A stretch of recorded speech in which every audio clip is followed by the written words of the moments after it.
રાજુ કરપડાના રાજીનામા બાદ કોંગ્રેસના નેતા પ્રતાપ દુધાતનું આવ્યું છે એક ચોંકાવનારું નિવેદન। જે હાલ કરપડાના થયા તેવા જ હાલ ઈસુદાન ગઢવીના પણ થવાના છે, આ દાવો કર્યો છે પ્રતાપ દુધાતે।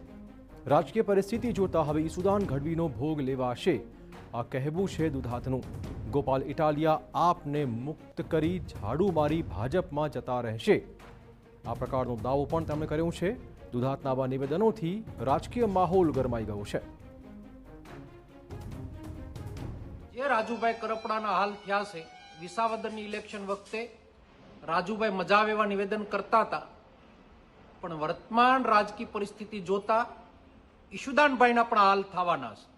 ટૂંક સમયમાં હવે પછીનો ભોગ ઈશુદાનભાઈનો લેવાનો છે અને ગોપાલભાઈ ઇટાલિયા આમ આદમી પાર્ટી મુક્ત કરી અને પોતે પણ ઝાડુ મારીને ભારતીય જનતા પાર્ટીમાં જવાના છે। જનતાને સમજવાની જરૂરિયાત છે।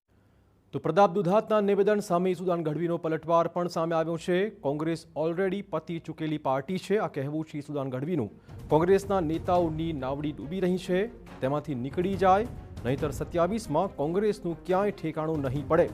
અમે બધા જ અહીંયા સામાન્ય પરિવારમાંથી આવીએ છીએ। કોંગ્રેસના લોકોએ ખેડૂતો પર અત્યાચાર કર્યો, આ તમામ પ્રકારની વાતો કરી છે ઈસુદાન ગઢવીએ।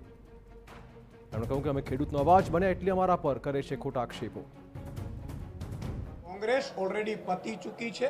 કોંગ્રેસના નેતાઓને પણ મારી વિનંતી છે કે વહેલા તકે નાવડી તમારી ડૂબી ગઈ છે, નાવડીમાંથી નીકળી જજો, નહીં તો પછી 2027માં ક્યાંય ઠેકાણું નહીં પડે ને। 2027માં આમ આદમી પાર્ટી ખેડૂતોની પાર્ટી, ગરીબો, વંચિતોની, શોષિતોની પાર્ટી। અમે તો માત્ર ને માત્ર વ્યવસ્થામાં બેઠા છીએ।